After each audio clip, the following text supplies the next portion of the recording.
Si je vous parle des Ravens ou des Orioles, vous pensez probablement à Baltimore. Ce que peu de gens savent, c'est que c'est une des villes les plus dangereuses aux États-Unis. On regarde ça ici, c'est très beau. Mais quand on sort du centre-ville, ça n'a pas l'air de ça du tout. Et comme j'ai peur de rien, direction Baltimore.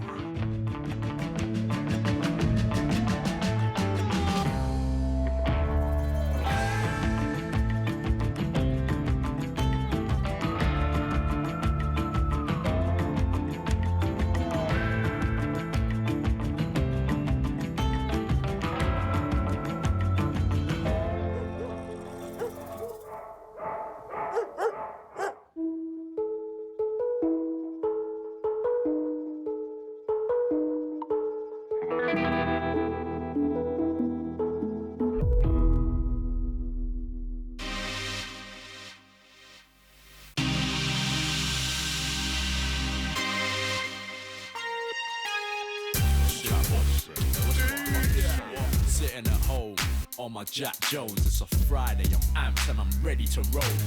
Too fresh, black, shape up intact, so I reach for the phone cause I never rave alone. Première chose que je remarque quand je me promène dans les rues de Baltimore, c'est qu'il n'y a personne dans les rues. On est le matin, on se promène et c'est complètement désert. Fait que tu te demandes où sont les gens. Donc c'est pratiquement une ville fantôme. C'est une ville qui contient 4000 policiers. De toute évidence, c'est pas assez. Pour vous donner une comparatif, la ville de Montréal a 4500 policiers pour une ville d'environ 2,5 millions.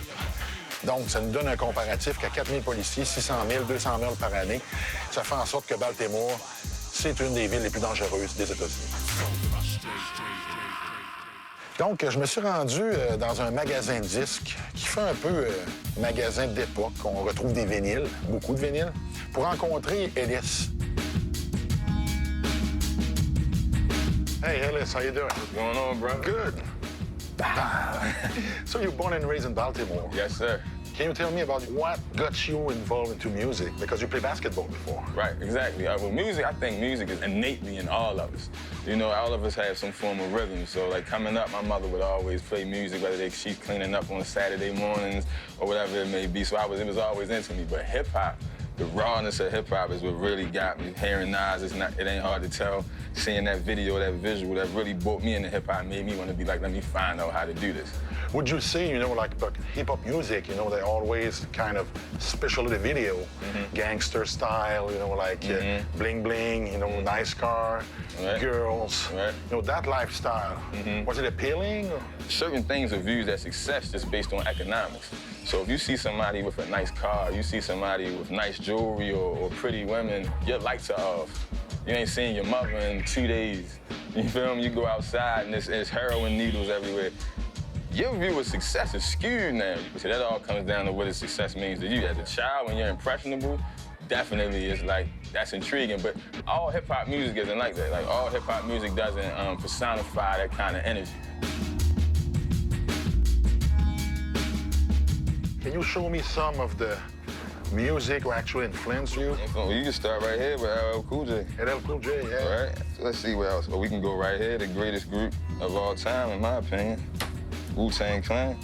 And I think this is the greatest group album ever, forever. This is one of the fathers of my style right here. Remember I was telling you about the record? You told me what was the record that did it? Last record on it, it ain't hard to tell. And what about this one? Oh, well, this is the new guy. This is the evolution of everybody that I just showed you. Yeah, definitely. If I listen to this, what can I expect? You can expect the truth. Like, just how we're about to go around Baltimore, you can put this in and you can get, like, you can sonically, you'll hear Baltimore, which will make you feel Baltimore. It's the soundtrack to the resistance. So you gotta sign this one for me. Got you, no problem. Your official copy of Ocean Grown? Yes. Is now in your possession, brother? Now I'm gonna listen to the truth. Yes. And then you'll be able to feel it, and then hopefully you can pass it on to more people. There we go. Thank you, Ellis. No problem. Discuter avec Ellis était très intéressant, mais là, maintenant, on va parler des vraies choses. On a appris beaucoup sur sa vie. Maintenant, on va découvrir sa ville, Baltimore.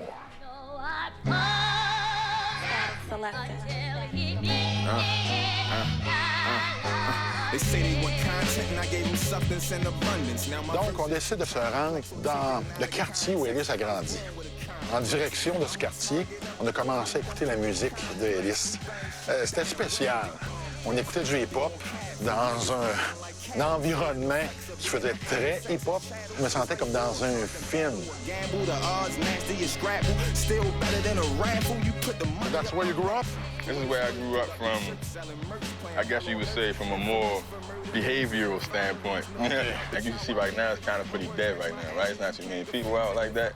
But that's because after the riots with the Freddie Gray situation, because the police were so lenient with the rioters and with the protests, the police commissioner took a lot of backlash because of that. So there's a new police commissioner now who's actually clamped down on things, and now you can see it's not going to be too much stuff going on until the sun goes down. In some ways, you can't say it's all bad. Oh, no. Everybody wants to be safe. You got to understand the riots had to put a lot of attention on Baltimore. A lot of people coming together because cameras were out. You usually get a lot of people to come out that have political ties. So they're out there for some sort of political reason. So you get a lot of ministers, you get a lot of politicians, a lot of mayors and that. You don't see them here now. No. This is almost the same area. The cameras are gone, everybody leaves. And when the uprising happened? Oh, it wasn't too far from here. It was probably like 5 minutes from here. So let's go check it out. Let's go.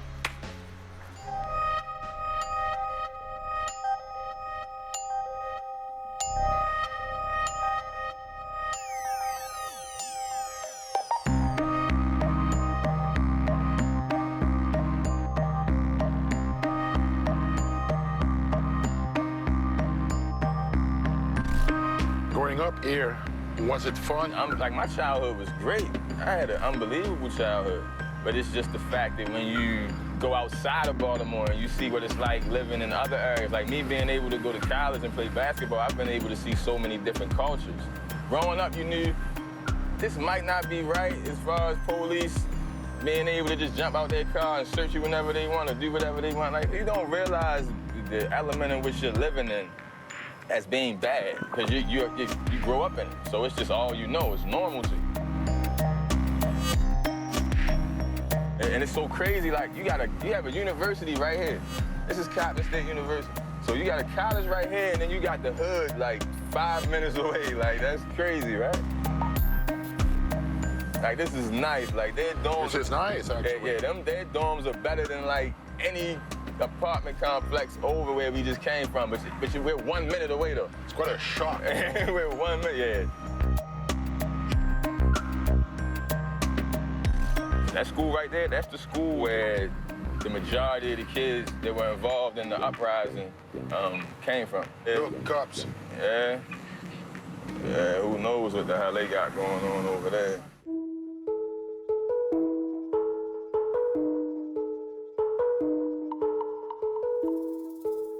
What caused it? The whole Freddie Gray situation, as far as this young man being murdered while he was in police custody.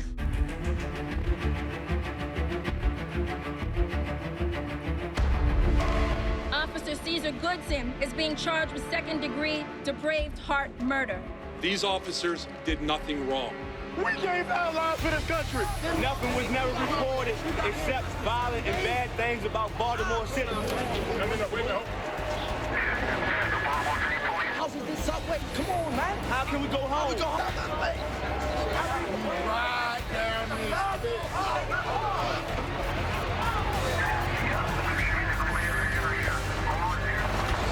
You gotta think, they said we're gonna go from here to downtown. Now, if they'd have went downtown, that'd have been a lot of money that would have been messed up. Like, they'll let you destroy this area here. Yeah, but They're not letting you get all the way downtown. That's why they stopped them at Pennsylvania Avenue, which I'll take y'all to. They stopped them right there, and then that became the central hub of where everybody was marching and meeting. So that was crazy. Let's go see it.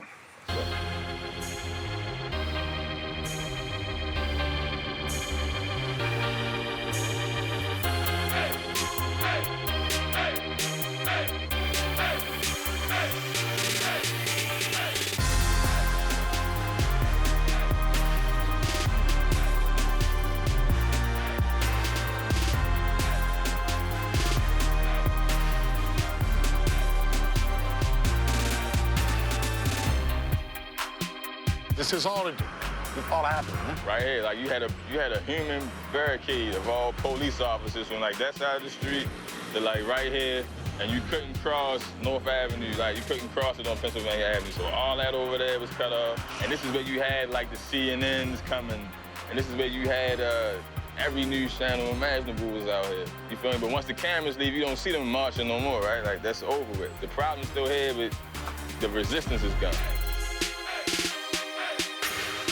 Well, you look, a pharmacy there. It's all locked up. CVS, they burnt it down. That was in the riots.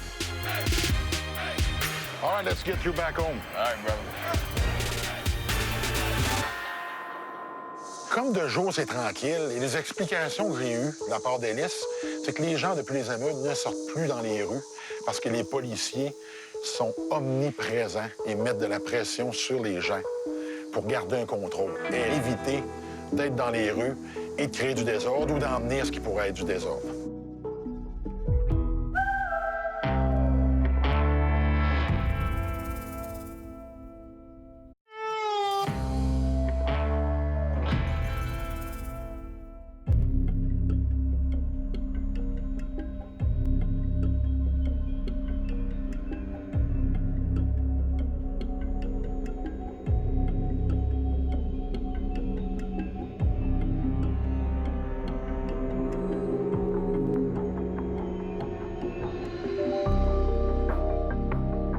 Ce qui est intéressant dans le ghetto, c'est qu'ils ont leur propre hiérarchie sociale. C'est à peu près comme s'ils vivaient en marge de la société avec leurs propres règles et règlements, qui est basé sur leur réputation. Ce qui fait en sorte qu'ils vont bâtir leur crédibilité, c'est les différents méfaits auxquels ils vont avoir participé. Ce qui est carrément l'inverse de ce qu'on retrouve dans notre société.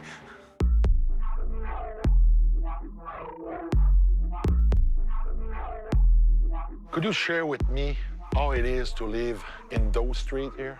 For a person like me, I fell in love with the streets, you know what I mean? I could have got a scholarship for sports, but it was that love of the streets that gave me that thrill, you feel me? Said I think they need to know I don't play around. On my own 2 feet, now my soul's been nailed to the ground. The streets and shit really turned up now, so it's like, you can't go in the house, because I got my homeboys, you feel me? I lost 2 homeboys, Ricky and Marty, rest in peace, Ricky and Marty. So what happened to them? They got shot, and I got shot. I got shot right here. Right there? Yeah, it went in here, came out the back. How did it happen? It happened. I was standing there, you feel me? Turned around. Dude shot my cousin, bing. I didn't even get to see the nigga's face. Nigga just shot my cousin, bow. Turned around, shot me. For no reason? For no reason. Nigga came down the street, came out of the alley. That's when all the riots were going on, you understand what I'm saying? And I'm not saying it just because how all that Freddie Gray shit, but these police really don't care about us, man. Because when me and my cousin was hit, we was laid there for 20 minutes. So you managed to survive in those streets? Basically what it is, survival of the fittest. I'm thankful for God, I'm still here, you feel me? I'm a big believer in God, but I still believe in such stuff as like street justice, you feel me? I don't believe in that court justice, because you go to court, like, take one of my mans right now. One of my homeboys fight. They charge him with murder. I think double murder. He really didn't do it. In the city of Baltimore, when things go down, they don't do investigation on things, you understand what I'm saying? Like when we got shot, ain't no investigation. So they close it quick? You just close it. So you have to rely on each other? Out here, you got to fend for our own. You got to fend for yourself, you feel me? Like right now, anything can go down. They can pull up shooting right now, you feel me? So that's how it is, you know. Danger is not apparent, but it can happen anytime. Danger won't appear, it can happen anytime. You can come run out this cut right now blasting, you feel me? But that's just what it is. That's just the everyday mind frame you got to have. Like, anything can happen.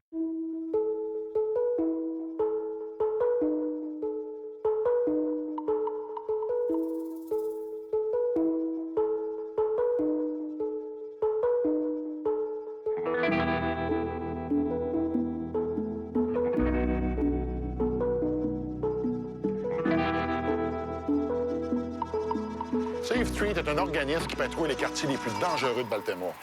Pourquoi c'est si spécial? Parce que les gens qui y travaillent sont tous d'ex-membres de gangs de rue. Ils ont donc la crédibilité nécessaire pour patrouiller les rues de Baltimore.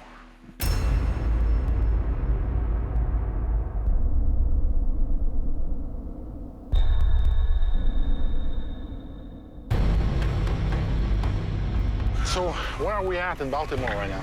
We're on West Baltimore, 21215, Park Heights. Is it a bad neighborhood? It's somewhat a bad neighborhood. I mean, they've been calming down since we've been here, Safe Streets guys. How exactly Safe Street works?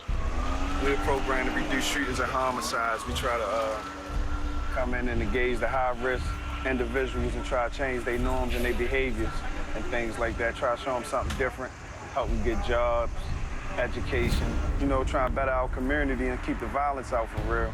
And how you manage to get to them and get them to listen, the credibility. Well, once upon a time, we was just like them, so they understand where we come from. So they pretty much know you. They know us. They know, okay. My main focus is to help you, you know what I'm saying, put that gun down. That's what I'm focused on. Stop shooting, start listening. And we feel like if we get them a job, that's 8 hours that they putting in the job. So by the time they get home, they ain't even got time for the streets. They tired. They want to go lay down and get ready for the next day. Because being in the streets, that's harder than working a job. You working, 15, 16 hours a day. Who want to work 15, 16 hours a day? Nobody. So a job, you only work 8 hours, and guess what? You gonna make it home, you ain't getting locked up or nothing.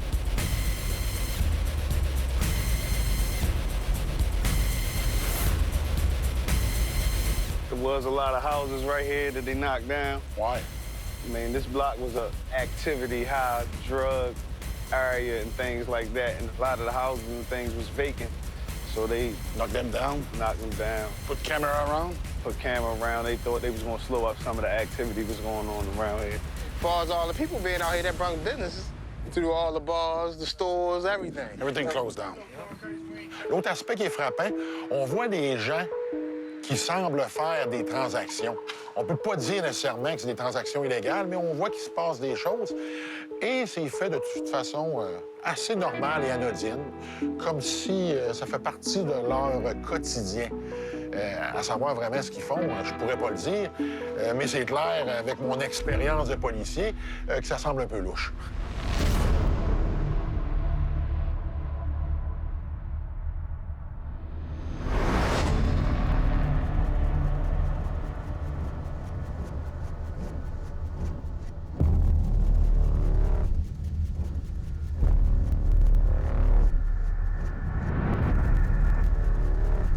So this is a shrine.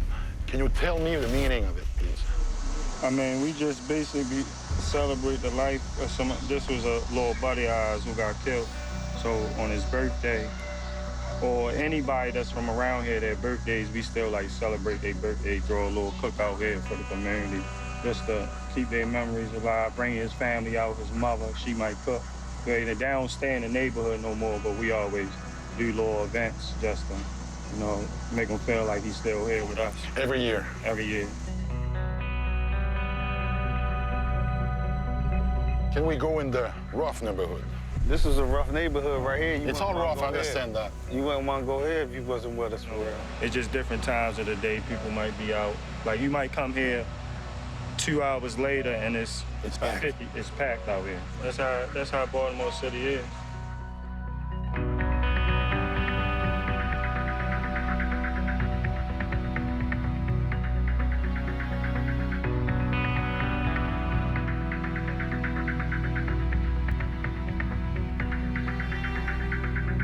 So where are we going now?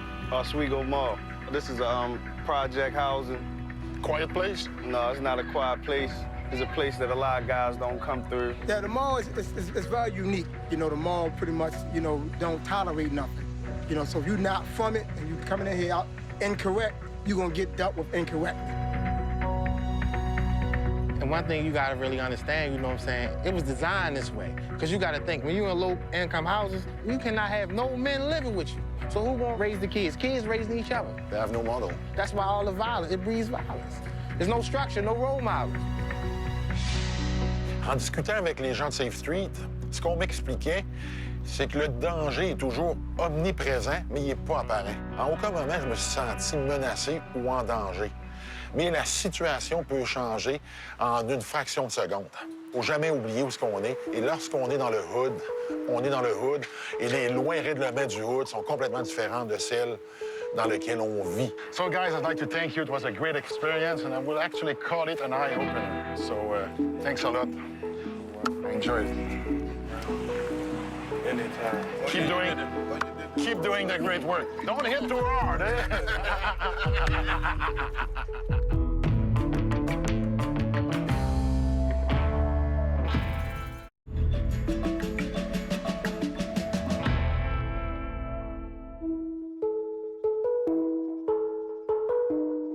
Baltimore est une ville de 600 000 habitants. Depuis plusieurs décennies, on parle de 200 meurtres par année. Cette année spécialement, on est à la mi-année et on a déjà dépassé les 200 meurtres, ce qui va être une année record. Ce qui est vraiment surprenant, c'est la proximité des quartiers. Tu peux avoir un quartier qui est bien nanti et le quartier suivant, qui est juste l'autre côté de la rue, tu es dans le ghetto. On parle de quartier, des fois, des pâtés de maisons complets qui sont placardés. Et de l'autre côté de la rue, on peut voir que c'est des gens, possiblement, qui gagnent un salaire moyen, mais qui est un contraste frappant d'un côté de la rue avec l'autre.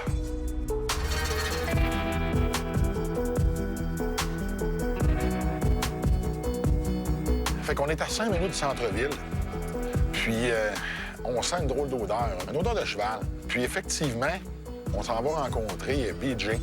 BJ, c'est un A-Robbers. Qu'est-ce que ça veut dire, un A-Robbers? J'en ai aucune idée.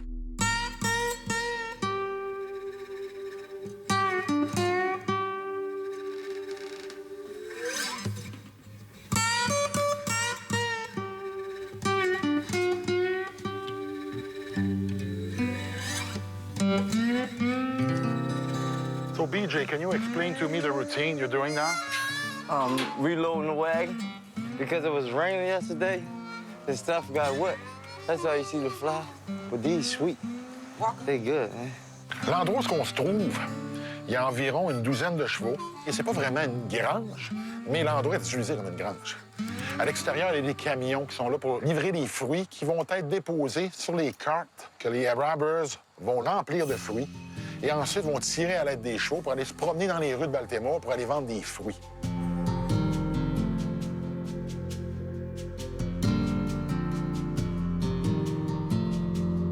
BJ, c'est un individu qui est très simple. Un individu qui est très facile d'approche, il est très ouvert. Et on peut vraiment sentir qu'il adore parler aux gens et être en contact avec les gens.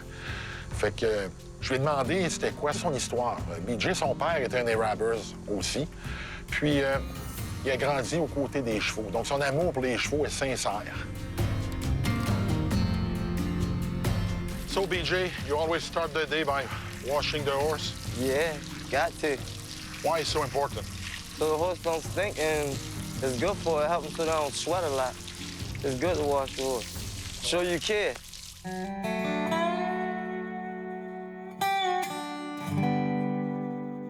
On commence la journée. Premièrement, il faut faire une douche au cheval.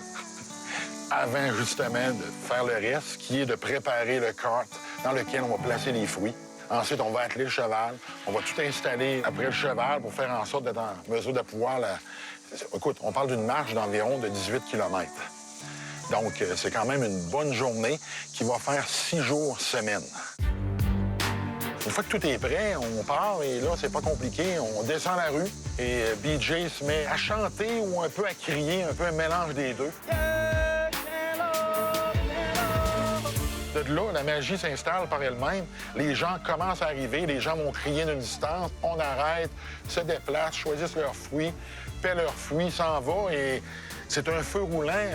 On fait environ à chaque 100 pieds, on arrête. Il y a des gens, pendant qu'on marche, qui nous ont vus, ils n'ont pas eu le temps de venir, qui nous poursuivent, nous crient après, nous demandent d'arrêter. C'est vraiment spécial. Them fruits are very delicious. And I would recommend them to anybody in Baltimore City. Yeah, cantaloupe, cantaloupe. Yes, we know this is banana, banana. How was it growing up as a kid in Baltimore? I mean, it was a little hard, but for me, because I had a family. You know what I'm saying? A lot of people don't have family. That's what make it hard. I started A-Rab about like 6 or 7 when I started following mine, a big kid. But actually, when I was younger, my father died when I was 8. So that's what made me, I started getting in a little bit of trouble. And what kind of trouble? Well, I was in jail. Really? Yeah, I had 5 years. I did 2.5 years in jail. What did you do?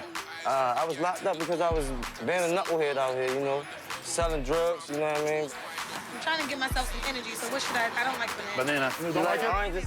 Banana's good. Bananas good for the cramp, like if you cramping and stuff. Good for energy. Outside looking in, you see the big fancy cars, you know, the flashy things, the big watches. You want that as a kid, you know what I'm saying? So when I seen them guys doing that and I seen what they was doing, that's what made me think that I can get it if I do it that way, not knowing the consequences. And then I had to find out the hard way. So that's what made me really get back in this, because I make a little bit of money doing this, enough to survive anyway. Doing something I love most, and I ain't got to look over my shoulder, I ain't got to worry about getting in trouble no more. Étant donné qu'on parlait de 18 km, j'ai décidé de retourner à mon camion puis de continuer ma visite de Baltimore parce que c'est quand même assez long.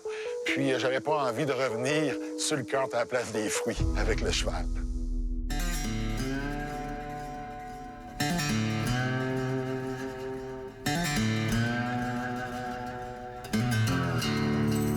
Si vous visitez Baltimore, vous voulez demeurer au Lord Baltimore Hotel.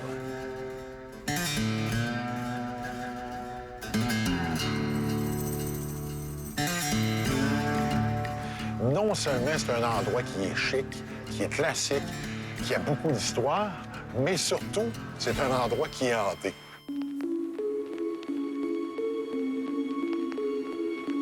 Donc, j'ai rencontré le directeur général de l'endroit, qui est tout un personnage. Gene Michaelitis, welcome to the hotel. Very nice meeting you. And I'm so glad we had a king-size bed, because you're not going to fit in a small one. Oui. Ça prend 2 secondes, puis on comprend tout de suite que c'est vraiment un personnage. La manière qu'il s'habille, la manière qu'il parle, la manière qu'il bouge. C'est pas compliqué, on a l'impression qu'il sort des années 30.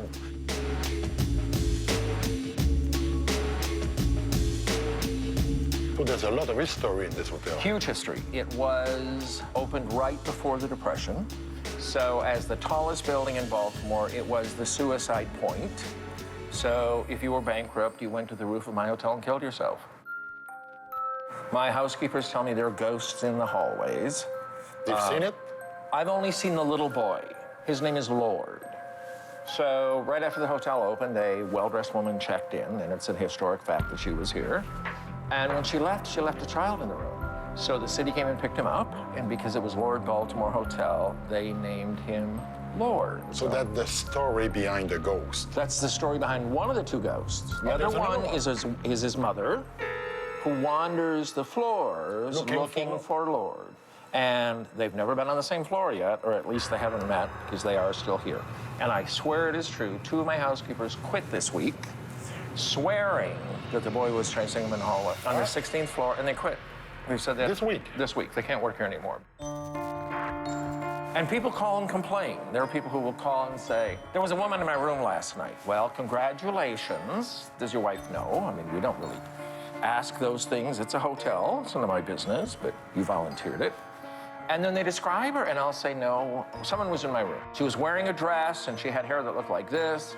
So the first time it happened to me, I thought, okay, let me check his bar tab, because he's been drinking. And then the second time and the third time, they all describe the same woman. And ghost hunters are coming in and going through it again. That'll be the second time they've done it. Well, I have a good news for you. Yes? Yes. She's left you alone? I scared the ghost away. Oh, thank you so much. So now there's no... No, bring her back. They're gone. Please. They're gone. No, people pay for those ghosts. Send them back. Oh, you have to pay me back. All right. Now you have to pay me if you want them back. I'll give you the money. You bring the ghost in. Okay. I'd be thrilled.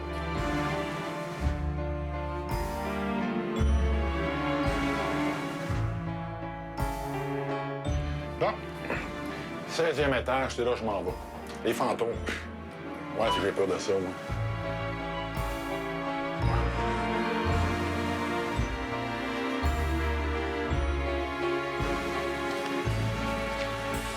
Bon, 16-19, apparemment que c'est là que ça se passe. J'ai une grosse journée, je m'en vais me coucher. Puis si les fantômes m'ont pas tué, on s'en revoit demain matin. Parce que moi, j'ai peur de rien.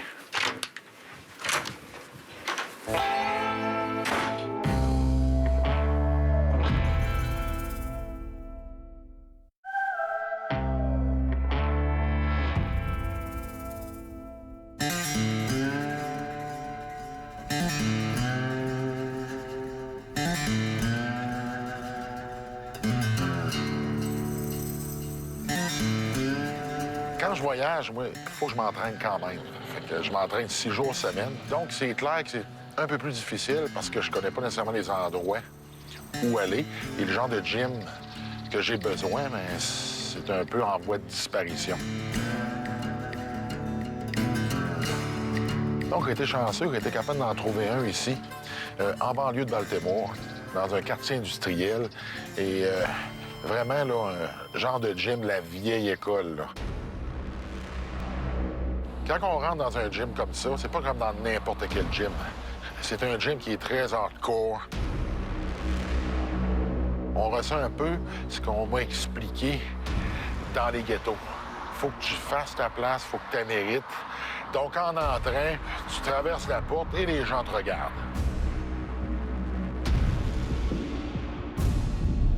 Dans mon cas à moi, tu as déjà une certaine présence physique. Puis quand tu rentres, il y en a d'autres qui ont une présence physique parce que je n'étais pas le seul gros bonhomme qui était là.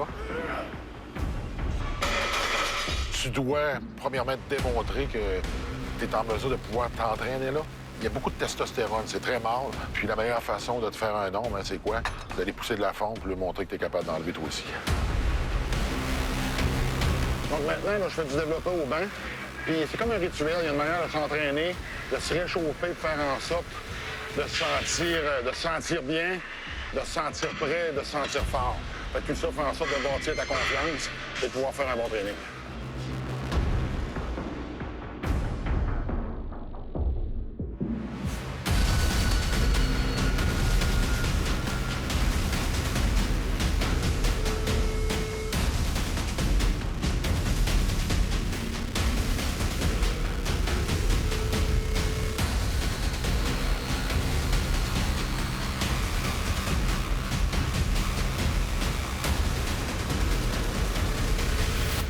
Moi, l'entraînement, ça me sert surtout à pouvoir dégager le stress négatif. Et lorsque j'ai terminé, je me sens beaucoup mieux, puis je suis en mesure de mieux performer dans mes autres activités au long de ma journée.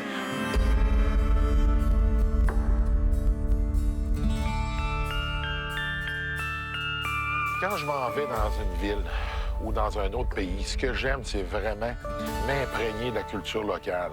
Et lorsqu'on parle culture, on parle aussi nourriture.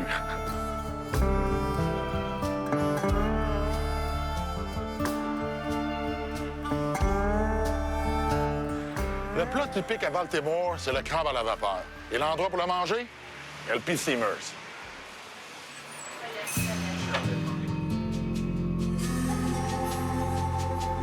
Sur place, c'est un endroit qui a l'air de rien, c'est tout petit. Le propriétaire, Bud, est extrêmement sympathique. Hello, Bud. Hi. Nice How you to meet doing? you. Fine. Very nice meeting you. Thank you. So this is your place? Yep. Opened it in 1996. Can you tell me a bit of a story? Well, it was a bar. It was called Fuzzy's Rendezvous when I opened it. Took all the bar out and then put the beer and the thing in here. And Well, you're going too fast. You know, were you spending time in this bar? no, never. Never? Never went in this bar, no. What got you into the restaurant business? Stupidity. It's quite simple. No, I born and raised here, and there was no seafood houses around this area. And I wanted to be in business by myself. So seafood was my way of doing it, and this is it.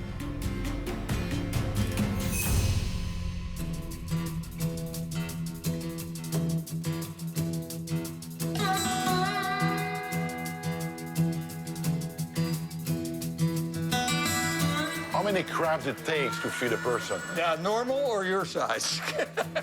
My size is normal? What are you saying? Your size is normal.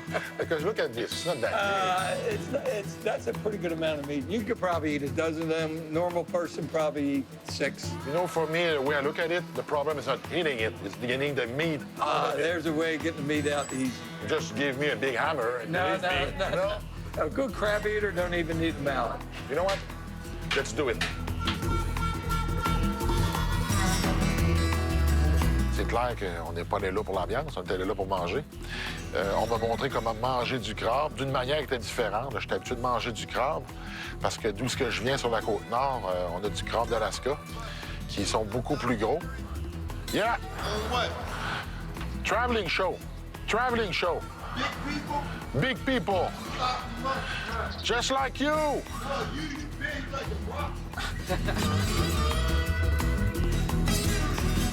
J'ai vraiment hâte de voir comment on fait ça. Un couteau, une main, emmener les crabes. Je les attends.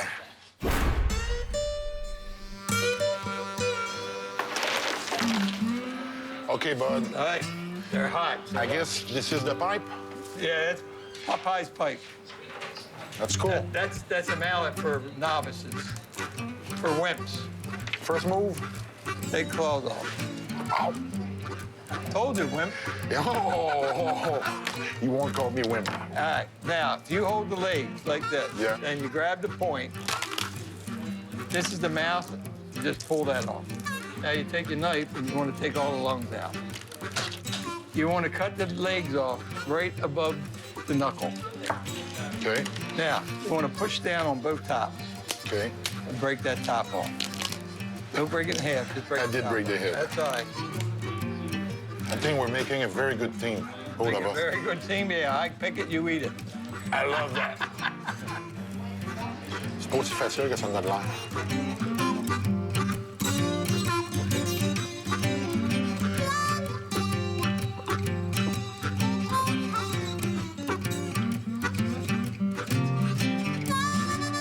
They're good?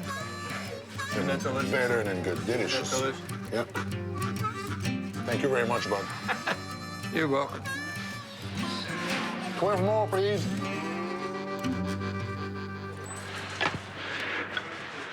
Bon, maintenant que j'ai bien mangé, on retourne dans les rues.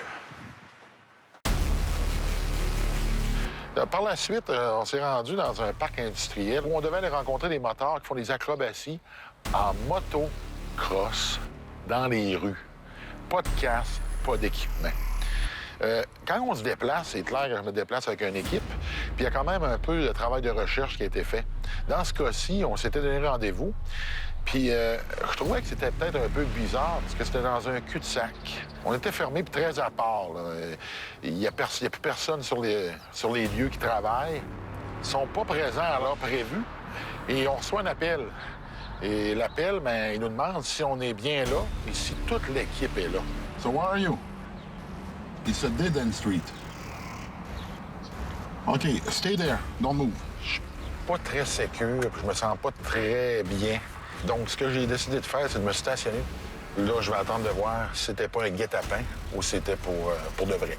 Normalement, je penserais que je suis peut-être paranoïaque, mais on est quand même à Baltimore. Puis là, ben, je rencontre des gens que je connais pas. Donc, j'aime autant prévenir plutôt que guérir, parce que c'est pas une fois que tu es dans le trouble qu'il faut que tu commences à penser à trouver une solution pour t'en sortir, parce que ce qui peut se produire ici, c'est que tu t'en sortiras pas. Ça se présente en voiture, puis encore là, ils se présentent en moto, ils sont armés, puis les autres nous envoient d'une place, on est dans un parc industriel. Fait que c'est pas un lieu de rencontre. Ça fait pas de sens. Par contre, si tu veux nous pogner culotte à terre puis voler ce qu'on a, une crise de belle place, par exemple.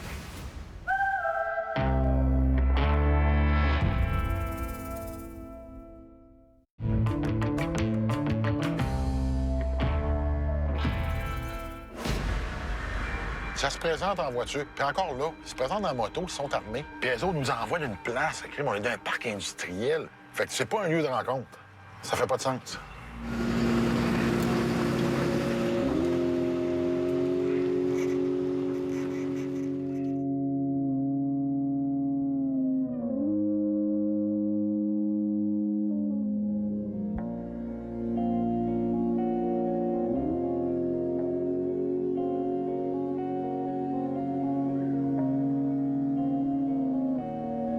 Comme de jour, c'est tranquille, j'ai décidé de retourner le soir.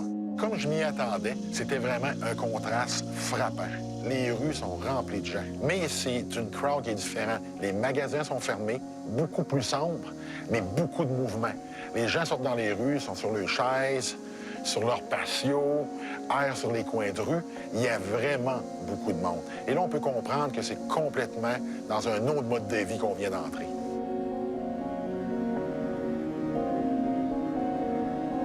Pendant que je me promenais, j'ai fait la rencontre d'une fille qui s'appelle Royalty.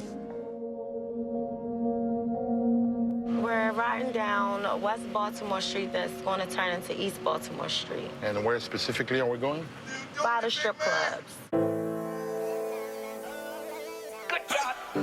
Ce qui m'intéressait vraiment, c'est la discussion que j'ai eue avec elle, parce qu'elle m'a amené à voir exactement le genre de choses qu'on n'est pas au courant. On voyait qu'elle avait beaucoup de vécu. C'est une jeune fille de 24 ans qui a un lourd passé et qui est très consciente des activités des gangs de rue de Baltimore.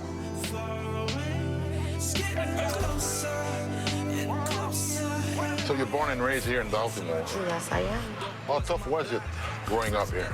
It was a little tough because, like, growing up in the schools, we're not getting the amount of education that we need to learn. You know, the parents not raising their children right. They're not there. You know, they're strung out on drugs, you know. As I got to a certain age, I decided, you know, to strip, you know, to try to make a living for me and my children because you can't get a job in a week or two here. You know, it takes time. I had to run to the strip club to go seek help because I have to provide food for my kids. You know, I have to try to keep a roof over our head. Dans l'auto, lorsqu'on se dirigeait vers le quartier des bars, assez beaucoup livré à moi, puis des choses qui sont intéressantes, des choses qui sont marquantes et des choses qui sont choquantes.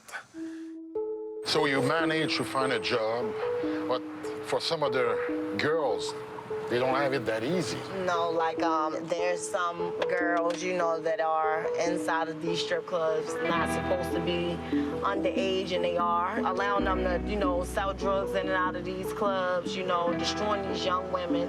You know, you got mothers out here prostituting with their children. It's ridiculous, you know, it's a lot of diseases going on around. You know, they're passing it on to the next person. The next thing you know, somebody's getting impregnated with a child, and the child's coming out with full-blown HIV, can't even live a certain age to, you know, see the rest of their life, you know. It's a lot of destruction going on. C'est le genre de choses que tu t'attends pas d'entendre. C'est le genre de choses que tu vas voir dans les journaux. Mais ça, c'est leur quotidien. Yeah, like these are the strip clubs right here, and this is the police department.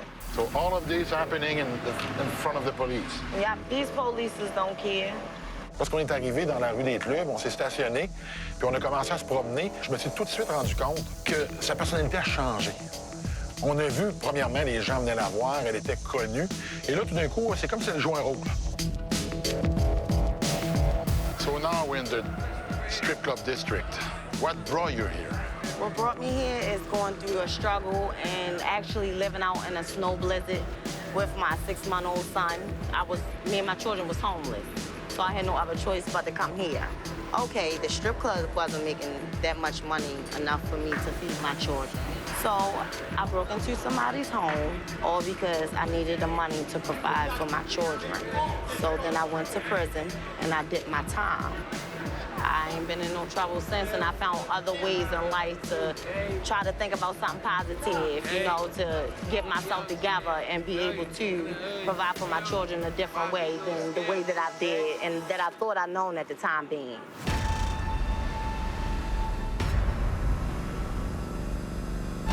So we hear on the news a lot of stuff about gangs. Are there gangs in Baltimore? Yes, they are. Are they very present? No, I say, like, you know, they got different initiation ways, though. They go out on Halloween, maybe kill kids or maybe kill parents, you know. So just regular initiation for them could be that bad? Right. Is it worse at night? There's some neighborhood or worse than others? Honest the truth, it can be worse in the morning time and it can be worse at night. Because you have some guys that's being professionalism businessmen, that they're out, you know, committing these crimes, going back to work, getting it over with, you know, and then you have the bad that's out here, you know, doing it at nighttime and not giving a fuck. So even wherever we standing at is danger. Around the corner, somebody could be getting robbed, somebody could be getting stabbed. Nowadays, people take out people silent ways, you know, so you're not knowing who's around next to you getting killed at this time. Danger is everywhere you go. Plus tard, une fois qu'on a terminé, lorsque je suis allé la reconduire chez elle, elle m'a confirmé qu'encore une fois, on était entouré des membres de gangs de rue, que les gens qui venaient la voir s'en étaient et qui étaient très mal à l'aise de discuter avec nous parce qu'elle avait peur d'être mal vue. Parce que, selon ses dires, lorsque tu vois quelqu'un qui est noir, qui se promène avec des gens qui ont des caméras et qui sont blancs, c'est que tu coopères avec la police. Ce que je retiens, c'est que dans les quartiers de Baltimore, il y a vraiment un gap entre les autorités de la ville et les habitants de la ville. On voit pas d'un bon œil la présence policière, non plus leur travail. Et finalement, il y a des organismes comme Safe Street qui ont décidé, à leur manière, de faire respecter leurs lois, parce qu'on a vraiment l'impression qu'ils vivent en marge de la société avec leurs propres règlements, leurs propres lois, leur propre façon de faire, et qui ont perdu vraiment confiance dans le système.